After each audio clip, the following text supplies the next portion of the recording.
Hello everyone. Good evening. I'm Ankita and I'm your course instructor for spoken English.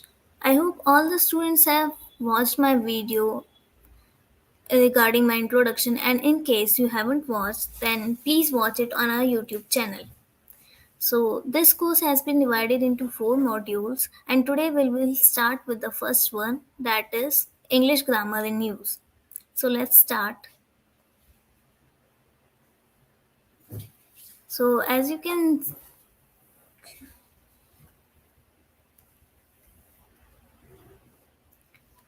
So, as everything has some predetermined rules and regulations by which it works, so does the language English have. And the rules and regulations of this language are known as grammar. Let's talk about the major constituents of grammar. First of all, we will learn about nouns. As the definition says, a noun is a word that refers to a thing, a person, an animal, a place, a quality, an idea, or an action. There are various types of nouns that are used, and some of them are listed in the slide. The number first is common nouns. Common nouns are words that refer to the undefined or generic people, places, or things. For example, the country is a common noun that refers to a generic place. Common nouns are only capitalized when they begin sentences or are used in the names or titles of something. Another examples of this can be house, cat, girl, foot, country. The second one listed here is proper nouns. Proper nouns help distinguish a specific person, place, or a thing. These words would should be capitalized, that is, should be written in capital letters. The names and titles of things are always proper nouns, such as the brand name Starbucks and the personal name, that is Jenny, or you can say my name also, Ankita. The third type is singular nouns. Singular nouns are nouns that refer to only one person, place, or thing. For example, a cat is one animal and a banana is one fruit. So that's singular. The plural is the reverse. It refers to more than one of something. We can see that many singular nouns just need a s or es, just like bee become bees. So in this form it becomes plural. The next type is concrete. A concrete noun is something that can be perceived through the five senses. The five senses are hear, touch, taste, smell, or see. If we can do so, then it is a concrete noun. For example, table, apple, rabbit, ear. The next noun we will talk about is abstract noun.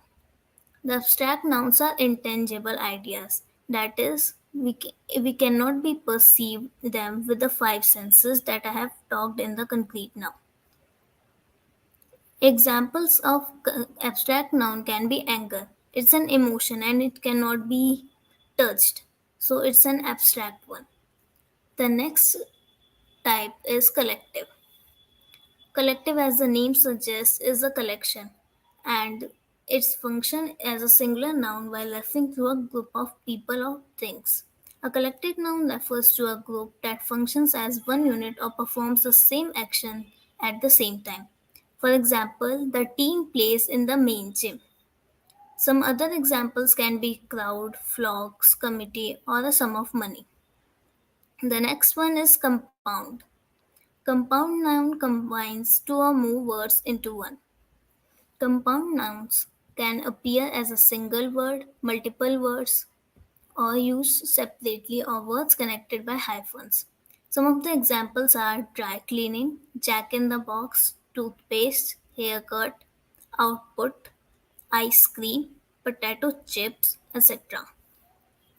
The next one is countable nouns.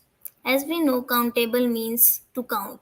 So that things that can be counted are included in this countable nouns. Just example we can have is 10 pennies or 2 bottles or 3 books.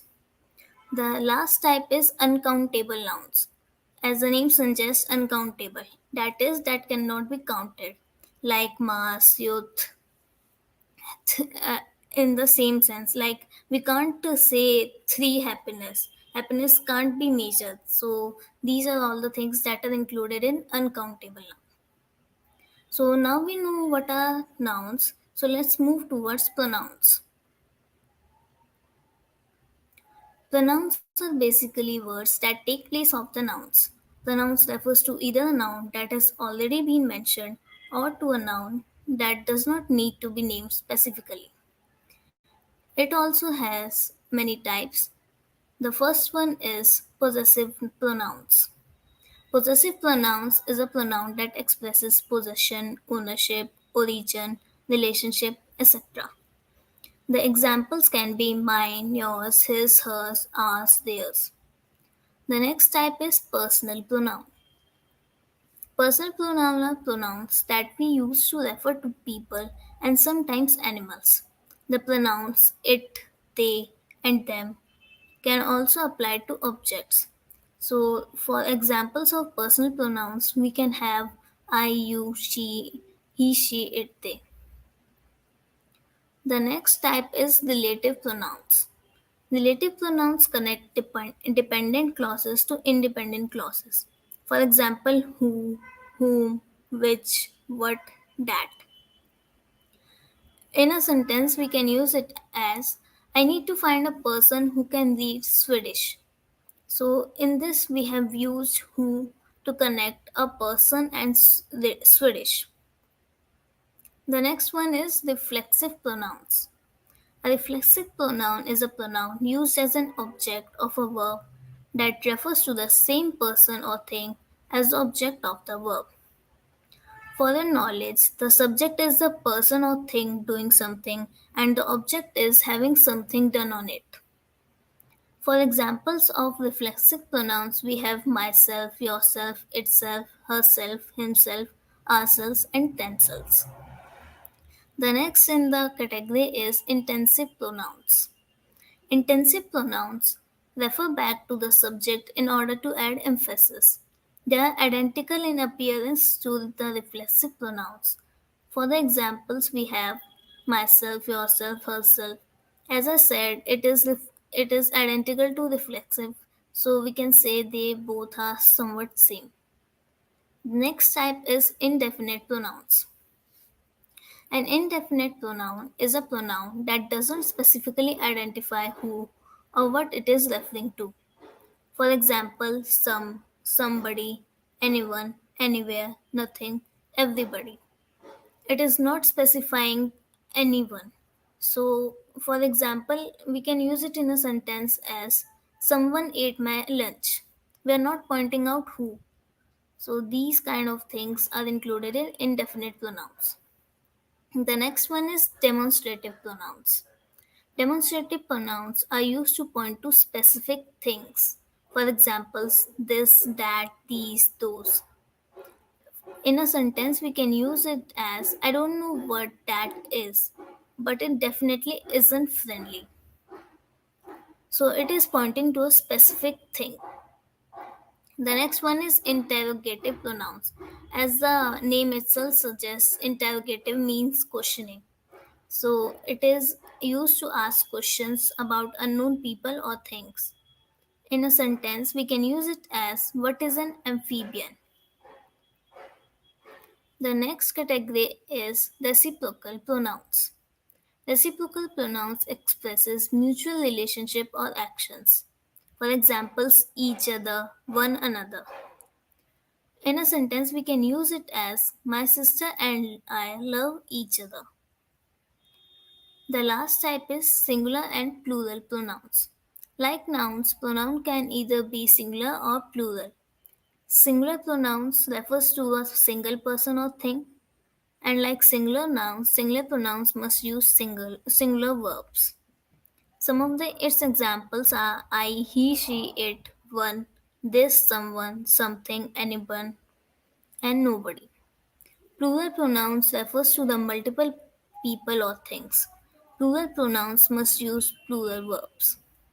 For examples, we can say we, they, us, them, ourselves, themselves, those, these, etc. So now let's move towards our next topic, which is punctuation. Punctuation is a tool that allows us to organize our thoughts and make it easier for us to review and share our ideas. We all know it is very compulsive for anything. There are 14 punctuation marks that are commonly used in our English language. Number first is sentence endings. 3 out of these 14 punctuation marks are appropriate for use as endings. We will discuss them one by one. The first one is period. The period is placed at the end of the declarative sentences, statements thought to be complete and after many abbreviations. We also call it full stop or dot. The next is question mark. It is used to indicate a direct question when placed at the end of a sentence. For example, when did Jane leave for the market? Question mark. The next is exclamation point. It is used when a person wants to express a sudden outcry or add emphasis. For example, holy cow! Exclamation mark. Screamed Jane. Next, we will talk about comma, colon, and semicolon. First of all, comma. The comma is used to show a separation of ideas or elements within the structure of a sentence. Additionally, it is used in numbers, dates, and letter writing also after the salutation and closings. The colon has three main uses. The first is after a word introducing a quotation, an explanation, an example, or a series. For example, he was planning to study four subjects: colon, politics, philosophy, sociology, and economics. The second use is between independent clauses when the second explains the first. For example, I didn't have time to get changed. Colon, I was already late. The third use is for emphasis. For example, there was one thing she loved more than any other. Colon, her dog. The last is semicolon. The semicolon is used to connect independent clauses. It shows a closer relationship between the clauses than a period would show. For example, John was hurt, semicolon, he knew. She only said it to upset him. The next in the line is dash and the hyphen. A dash is used to separate words into the statements. There are two common types of dashes, N dash and M dash. N dash. N dash is twice as long as a hyphen, and the N dash is a symbol that is used in writing or printing to indicate a range, connections, or differentiations, such as 1880 to 1890 to 1845 or Princeton, New York trains. M dash. Longer than the N dash, the M dash can be used in place of a comma, parenthesis, or colon to enhance readability or emphasize the conclusion of a sentence. For example, she gave him her answer dash no. Now let's talk about hyphen. A hyphen is used to join two or more words together if they are put into a compound term and is not separated by spaces. For example, part hyphen time, back hyphen to hyphen back, and well hyphen known. Next, we will talk about brackets, braces, and parentheses. Bracket, braces, and parentheses are symbols used to contain words that are further explanation or are considered a group. Brackets are the square of notations, as I have mentioned in the slide also you can see, that are used for technical explanations or to clarify the meaning. If you remove the information in the brackets, the sentence will still be readable and will still make sense. Braces. Braces are used to contain two or more lines of a text or listed items to show that they are considered as a unit. They are not commonplace in most writing but can be seen in computer programming to show what shall be contained within the same lines. It can also be used in mathematical operations. The next is parentheses. Parentheses are the curved notations that are used to contain further thoughts or qualifying remarks. However, parentheses can be replaced by commas without changing the meaning in the most cases. For example, John and Jane parenthesis open, who were actually half brother and sister parenthesis close. Both have red hair. Now let's talk about apostrophe, question marks and quotation marks and ellipses. The final three punctuation forms in the English grammar are the apostrophe, quotation marks, and the ellipses. An apostrophe is used to indicate the omission of a letter or letters from a word, the possessive case, or the plurals of a lowercase letters. Examples of this include omission of the letters from a word. We have I apostrophe ve, that is I have seen that movie several times. She wasn't the only one who knew the answer. In this case, while writing wasn't, we have used was and apostrophe t. In the possessive case, we can say Sarah's dog bit the neighbor. After Sarah, we have put apostrophe and then s. The next is quotation marks. These are the pair of punctuation marks used primarily to mark the beginning and end of a passage attributed to another and repeated word for word. They are also used to indicate meanings and to indicate the unusual or dubious status of a word.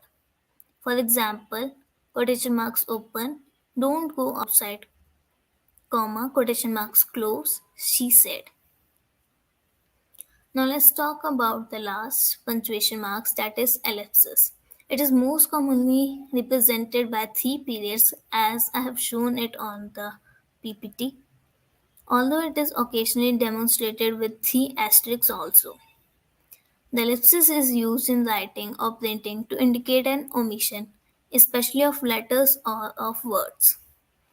These are frequently used within quotations to jump from one phrase to another, omitting unnecessary words that do not interfere with the meaning. For example, she began to count 1, 2, 3, 4 ellipses, then until she got to 10, then went to find him. The next topic for our discussion is adjectives. As we know, adjective is a word that modifies a noun or a pronoun. There are many types of adjectives also. Number first is comparative adjectives. Comparative adjectives, as the name itself suggests, are used to compare one thing from the another. For example, whales are larger animals than dolphins. Superlative adjectives. Superlative adjectives are used to compare more than two people or things by indicating which one is the most supreme or extreme. Some examples of superlative adjectives include words such as the smartest, loudest, most impressive, and least valuable. Predicate of adjectives. Predicate of adjectives are the adjectives that appear in the predicate of a sentence as a subject complement rather than directly next to the nouns or pronouns. For example, Freddie became angry. In this, angry is predicate adjective.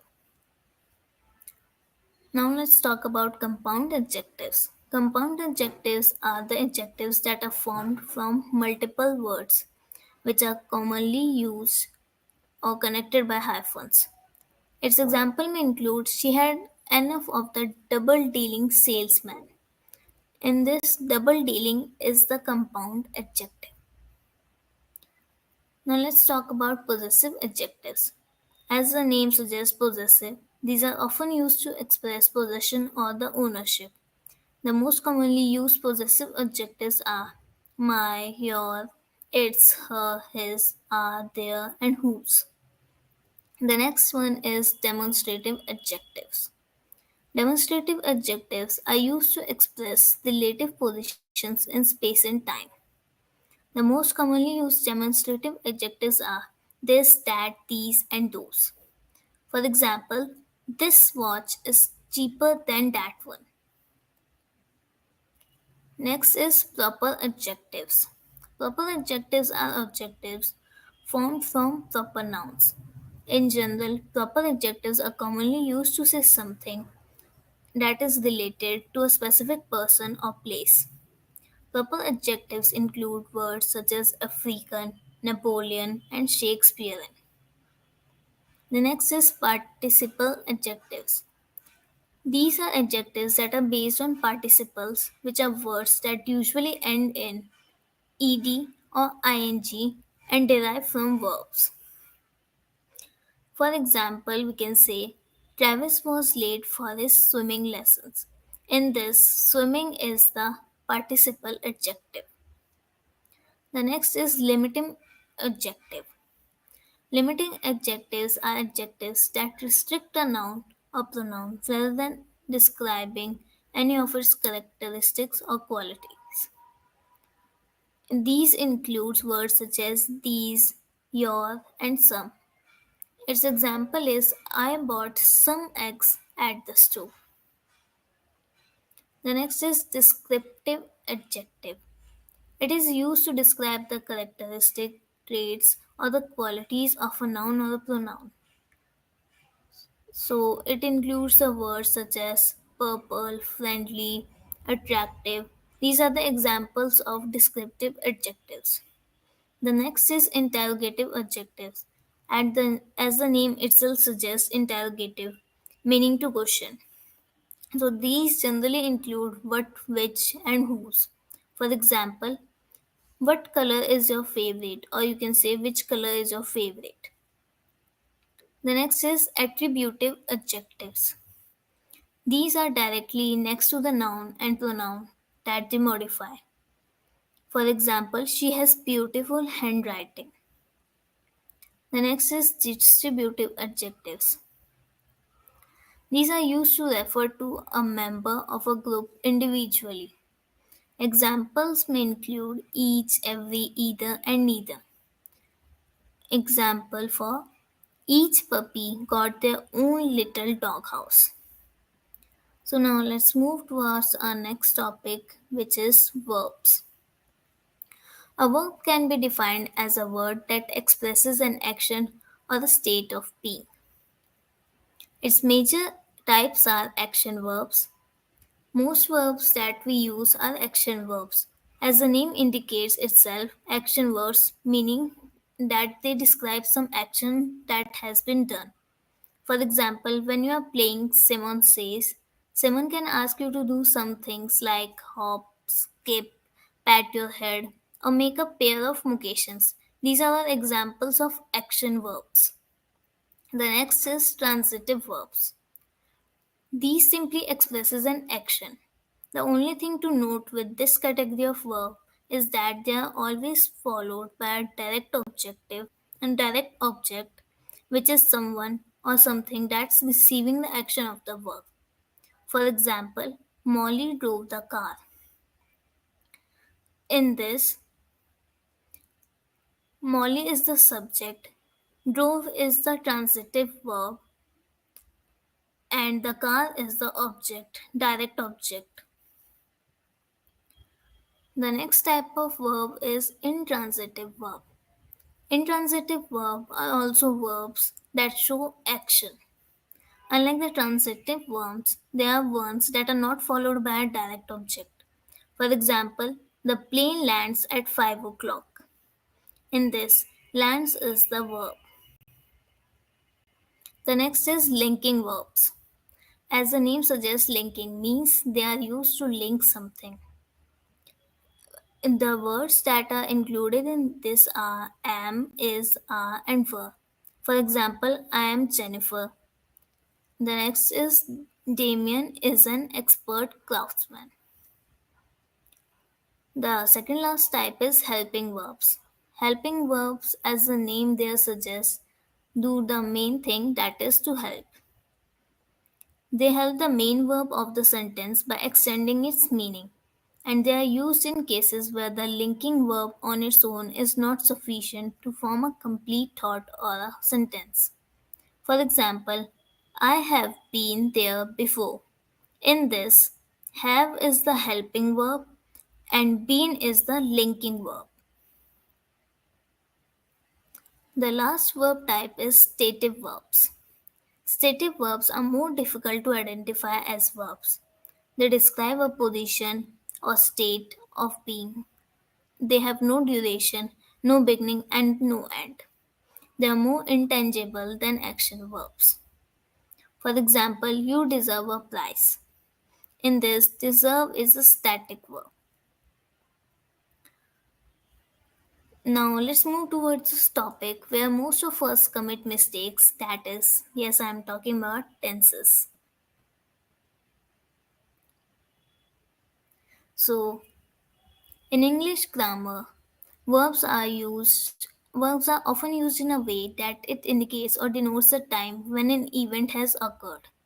These verbs that take up different forms to indicate the time of an action, event, or condition by changing its form are known as tenses.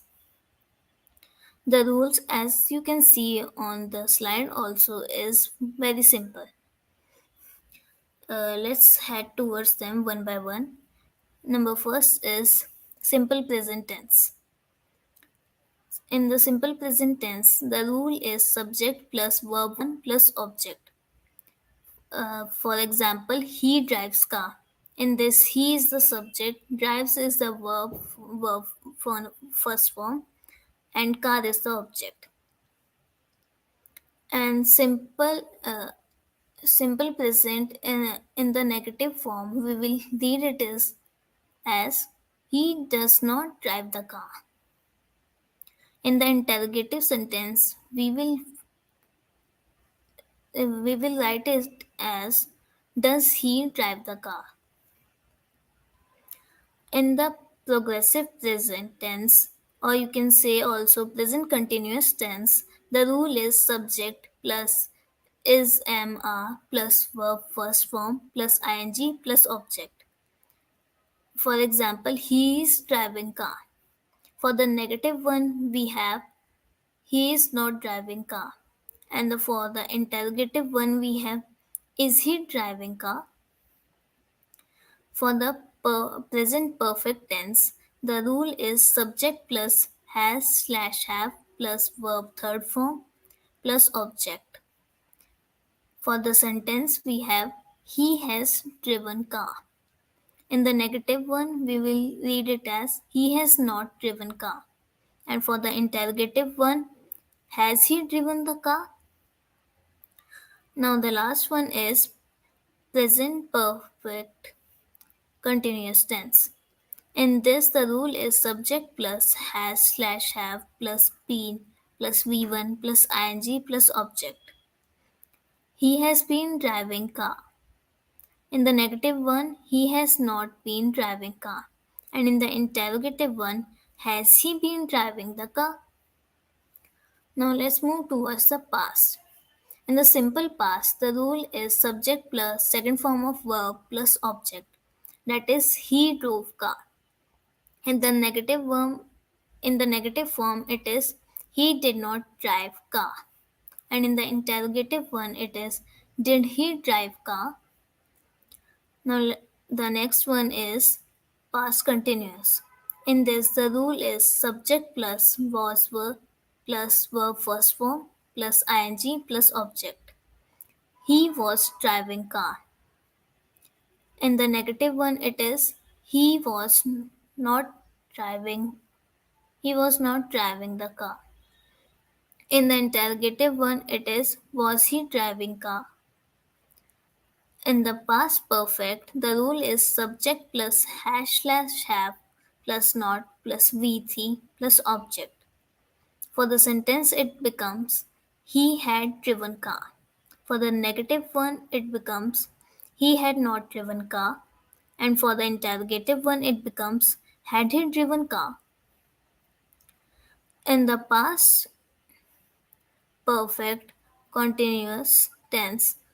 The rule is subject plus had plus be plus V1 plus ing plus object. And the positive sentence is he had been driving car. The negative one is he had not been driving car. And the interrogative one becomes had he been driving car. The last one is future tense. In the simple future, the rule is subject plus will plus V1 plus object. For the positive sentence, it becomes he will drive car. For the negative one, he will not drive car. And for the interrogative one, will he drive car? For the future continuous, it will be subject plus will be plus V1 plus ing plus object. For the positive sentence, it is he will be driving car. For the negative one, it will be he will not be driving car. And for the interrogative one, it will be will he be driving car? Question mark. For the future perfect, the rule is subject plus for the rule is subject plus has have plus v3 plus object. For the positive sentence, it will become he will have driven car. For the negative one, it will become he will not have driven car. And for the interrogative one, it will become will he have driven car? Question mark. For the last one, that is future perfect continuous tense, the rule is subject plus will plus have plus been plus v1 plus ing plus object. The sentence, positive sentence is he will have been driving car. The negative one is he will not have been driving car. And the interrogative one is have he be will been driving car? Question mark. Now let's talk about the last topic, that is prepositions.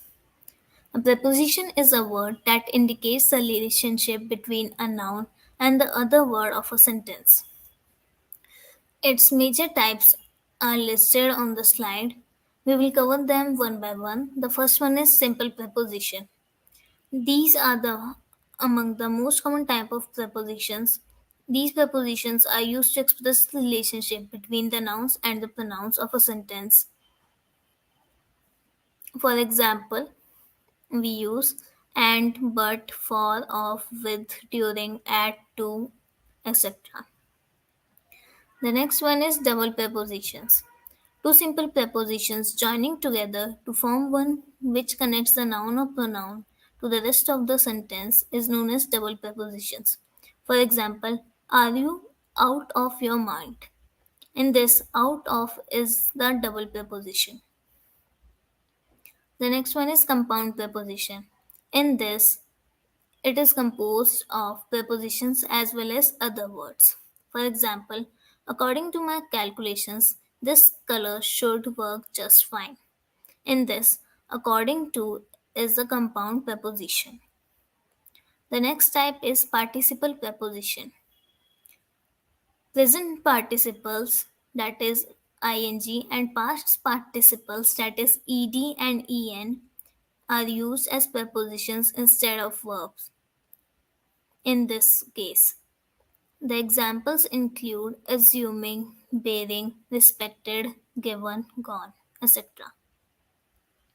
In the sentences, we can have an example as I was happy given the fact that I got great marks. In this, given is the participle preposition. The next is disguised preposition. These prepositions are usually disguised as some other element in the English language. Often these prepositions are disguised as a and o in sentences. For example, we have I wake up at 5 o'clock. In this, o is the disguised preposition. The next example is keep striding ahead. In this, ahead is the disguised preposition because it disguises on the head. The next type is detached preposition. A preposition that has been detached and sent to the very end of the sentence is called the detached preposition. For example, where are you coming from? In this from is a detached preposition. The next example is that the neighborhood you are headed to? In this to is the detached preposition. Now, the next type is prepositions of time. As the name itself suggests, that it shows the relationship of time between the nouns to the other parts of a sentence. For example, most common preposition of times are on, at, in, from, to, for, since, ago, etc. For example, he started working at 10 a.m.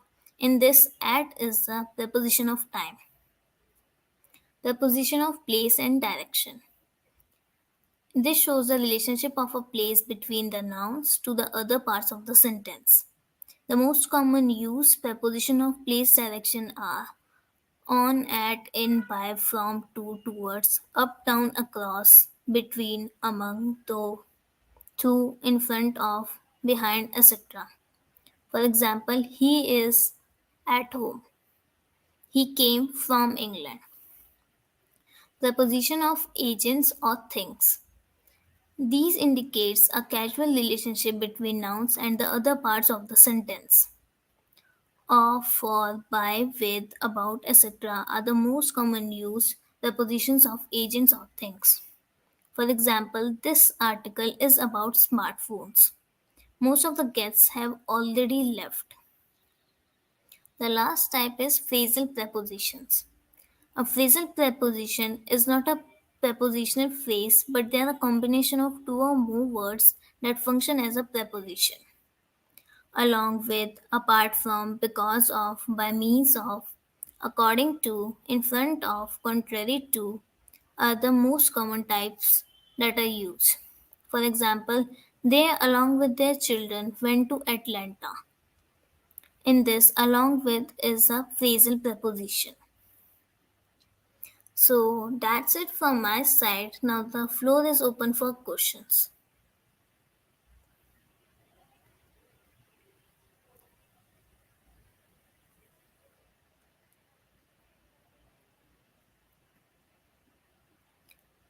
So